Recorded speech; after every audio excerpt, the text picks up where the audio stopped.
ពេលកូននៅតូចថ្មជូនយោបល់ដល់ញាតិញោមជាពុកម្ដាយថាយើងគួរយកចិត្តទុកដាក់ទៅលើការអប់រំអត្តចរិតអេយ៉ាបទរស់នៅសណ្ដាប់ធ្នាប់របៀបរៀបរយនឹងឲ្យបានខ្ពស់ជាង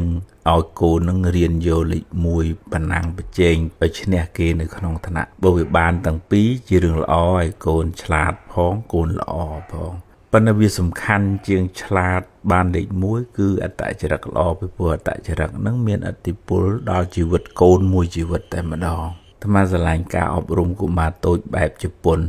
ដែលគេយកចិត្តទុកដាក់ទៅលើអាកប្បកិរិយារបៀបរស់នៅអេយ៉ាបទល្អរបស់ក្មេងជាងបានពិន្ទុល្អតាំងពីថ្នាក់មត្តេយដល់ថ្នាក់ទី4គេអត់មានកម្មវិធីប្រឡងប្រជែងយកលេខ1ផងហ្នឹងគេអប់រំកុមារតូចហ្នឹងឲ្យទៅជាពលរដ្ឋដែលមានសណ្ដាប់ធ្នាប់ដែលមានវិន័យហើយអាត្មាគិតថាវាជារឿងត្រឹមត្រូវមួយ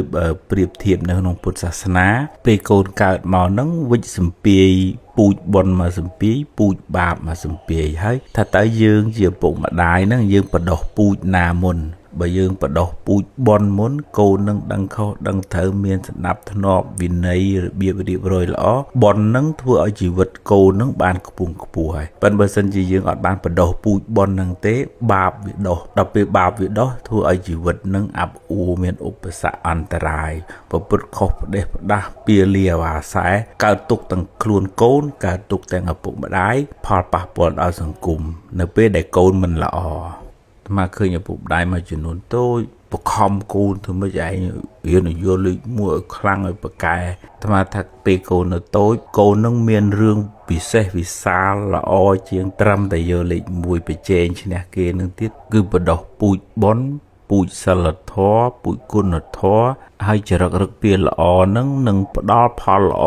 សម្រាប់កូននឹងមួយជីវិតតែម្ដងទោះជាកូននឹងរៀនមិនឆ្លាតក៏ដោយប៉ុន្តែកូននឹងល្អមានសណ្ដាប់ធ្នាប់មានរបៀបរៀបរយមានវិន័យចេះគោរពវិន័យប្រចាំខ្លួននឹងធ្វើឲ្យកូននឹងបានខ្ពង់ខ្ពស់មិនប្រកាសថាអ្នករៀនបានលេខ1នឹងសិតតែជោគជ័យក្នុងជីវិតទេនិយាយហ្នឹងមិនមែនបានន័យថាបង្អាប់បង្អោនទេបើបានទាំងពីរជារឿងល្អឆ្លាតហើយនឹងល្អប៉ុន្តែបើយ៉ាងហោចណាស់ក៏ត្រូវតែយកកូនល្អដែរទោះមិនសូវឆ្លាតក៏មិនអីដែរ